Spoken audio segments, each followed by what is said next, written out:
What's going on, meatheads? Coach Chandler here, and today I want to discuss with you 8 different positions that you can load the kettlebell into that will help dramatically increase the number of total exercises you have at your disposal to thrust into your workouts and help you improve not only the amount of speed and degree in which you experience the adaptations that yield the performance and the aesthetic-based gains that you want to achieve, but also help you stay passionate and enthused with your workouts themselves, all right? So many times I discuss with you the importance of sticking with the basics with your overall exercises and how it's important to incorporate the simple movements, but doing so in a balanced and intense manner. But a lot of times people confuse that with the need to just do the same shit over and over again. That's not really the case. You can stick with the fundamental movements, doing the vertical presses, vertical pulls, horizontal presses, horizontal pulls, squats, hinge-based movements like deadlifts, swings, any ballistic movement like a snatch, single leg movements like step-ups and lunges, or any and all carry variations. But if you really kind of alter the way in which the weight you're using is loaded, then you can dramatically increase the number of total exercises you have at your disposal. And today I want to share with you all the different positions that I like to incorporate into all my workouts to help spice things up and to force greater and faster overall adaptations for each and every one of your workouts. Okay, the first position that we're going to talk about is going to be the overhead or waiter's position. Now, with each and every one of the positions that I'm going to discuss in this video, there's a couple of very simple cues that I always like to give that will actively improve force transfer into the implements, or in this case, the kettlebells that you're lifting, but also help dramatically increase power output, as well as make sure that your spine remains in a neutral and safe position. Here are those cues. Really simple. Keep your core tight, your shoulders packed, meaning keep them retracted and depressed to help activate your lats on top of that core so that everything at a 360-degree position is basically insulating your spine. And the other one is going to be keeping your joints stacked. That means, especially let's say in the overhead or waiter's position, that means everything from your wrist, your elbow, shoulder, all the way down to your hip, knee, and ankle remain vertically aligned, and you're basically perpendicular to the ground that you are on. So, core tight, shoulders packed, joints stacked. Those 3 cues will be clutch for any and all positions that we're going to discuss today. Now, let's get back to that waiter's or overhead position. All right, so obviously, if you look at this position, like any overhead press, you're using that. All right, you want to spice things up, you can do some overhead squats. If you lack the hip mobility or any mobility really to do that, you can come down here in the box, press up, do those. Anything with the weight overhead that you do is going to dramatically increase the demand on your core. All right, so very demanding. Another thing you can do is do those in a simple waiter's walk. All right, like I said, this is the first one we're going to discuss, and it's going to be one of the most demanding. So, number 1 position, overhead or waiter's position. Now, let's go on to position number 2. All right, the next position we're going to talk about is the rack position. Now, let's first discuss what the rack position should not look like. I see a lot of people when they're working with kettlebells, kind of having them out here, almost like they're wanting to do some almost like a lateral delt raise machine. That's not what you want. You want your shoulders externally rotated, your elbows tucked, and your core nice and tight. If you look at everything, my joints are stacked, my wrist is on top of my elbows, I'm remaining nice and tight, my elbows are pinned against my ribs, and by doing that, you're helping to keep your lats activated as well as make sure that you're not in any disadvantageous position with the kettlebell itself. Another problem is when your wrist is hyperextended like this, not what you want. A lot of people complaining about having the kettlebells bruise the top of their arm. It's one of the key reasons why, is they don't know how to properly keep this rack position. All right, so make sure never doing anything in the rack position, whether it's doing cleans, punching your wrist through, or doing squats, lunges in any direction, or some type of step up. You make sure that, again, keep that core nice and tight, your shoulders packed, your joints stacked, and mainly you don't have your shoulders internally rotated, which forces your elbows out. On top of that, remember, the kettlebells are loaded in an anterior position, so you want to make sure you remain tight to prevent those kettlebells from pulling you forward into any degree of thoracic flexion. So, joints stacked, all right, good neutral position here with the kettlebell laying here, hands, wrists on top of elbows, elbows tucked, pinned against your rib cage to help activate your lats. And from here, it's just a matter of what you want to do with that position. You can do step ups, lunges, squats, you can do rack carries, you name it. Great position, definitely one that you need to learn to master if you're going to incorporate more kettlebell work into your overall program. Now, let's discuss position number 3. All right, guys, on to the next position, which is going to be the hang position, all right? This is going to be simply, having the kettlebells next to your side. With this, as you know, like the simplest thing you can do is just a simple deadlift, all right? If you look at where the weight is loaded, it is pulling you down, pulling you forward, forcing you to stay nice and tight in order to prevent any thoracic flexion. So you have to ratchet up, keep that upper back nice and tight, lats tight. So you, again, keep your core tight, shoulders packed, joints stacked to help insulate your spine, helping you move safely and powerfully. Obviously, with this position, it's great for doing farmer's walks, deadlifts. You can do sumo deadlifts here. You can do box sumo deadlifts, all right? And then obviously you can do single leg work like step ups or lunges in any direction, all right? So, great position to master. This is, of all the positions, probably the simplest one for any beginner. So, master it, and remember that you can add so many different movements with this position to help increase the overall exercise you have at your disposal. All right, the next position that we're going to discuss is going to be the goblet position.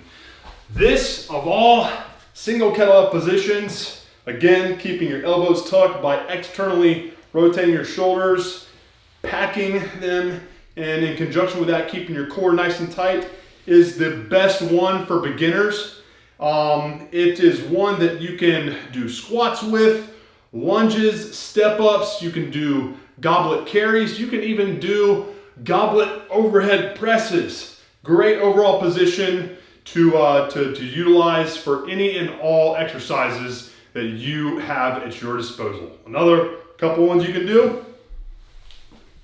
Goblet box squat. Again, great overall exercise that won't just tax the primary movers of the muscles you're doing with whatever exercise you're doing, but also a great way to incorporate stabilizing aspects for your core as well as your lats and upper back. All right, the next position we're going to discuss isn't so much a different position as it is a different way to incorporate all the positions we've talked about thus far. It's going to be what's called an offset position. So, thus far we've discussed the overhead or waiter's position, the rack position, as well as kind of like the suitcase or a hang position. So one of the ways, if let's say you don't have pairs, to really increase the overall work you're doing, not just for the primary muscle groups responsible for whatever exercise you're doing, but also greatly stress your core at the same time, is doing offset work. Why? Because let's say you're doing an overhead squat or a rack squat or just an offset kettlebell like a deadlift here on the box, not only are you working the primary muscles to execute that movement, but you're also having to stay nice and tight. Let's say this offset rack squat, you're having to stay nice and tight to prevent this kettlebell, which is only loaded on one side, to pull you into, in this case, any lateral flexion to the side or any thoracic flexion forward. So use the fact that you are limited with your kettlebells to your benefit by doing offset work to initiate some degree of anti-thoracic flexion work, anti-lateral flexion work, or let's say you're doing a horizontal row or a horizontal press. Let's say, for instance, some anti-rotation work, staying nice and tight to prevent that kettlebell from pulling you into rotation. All right, you can do the same thing with a press. All right, so offset stuff, fantastic to really increase the number of overall exercise you have at your arsenal.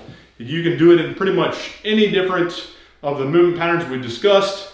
Single leg work, presses, pulls, carries, hinges, you name it. Offset work is a great way to have your overall exercise library explode with different options for you.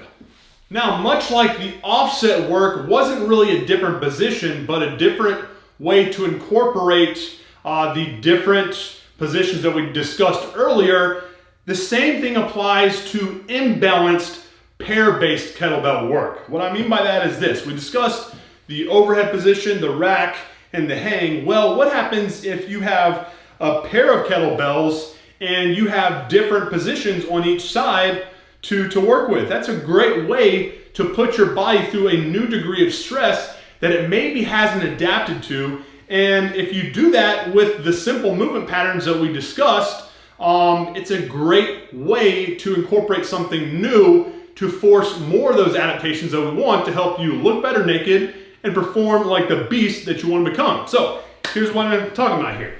For instance, one of my favorite is the iso rack overhead position. From here, you can do a carry, staying nice and tight to prevent any lateral flexion or thoracic flexion.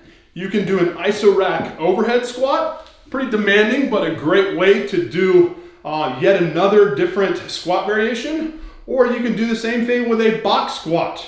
All right, you can add step ups, you can do lunges with it, great position. Now, you can also do the same thing here. All right, whether you do suitcase, iso, waiter position with a carry, you can do a squat. Again, very taxing, but great way to tax you overall.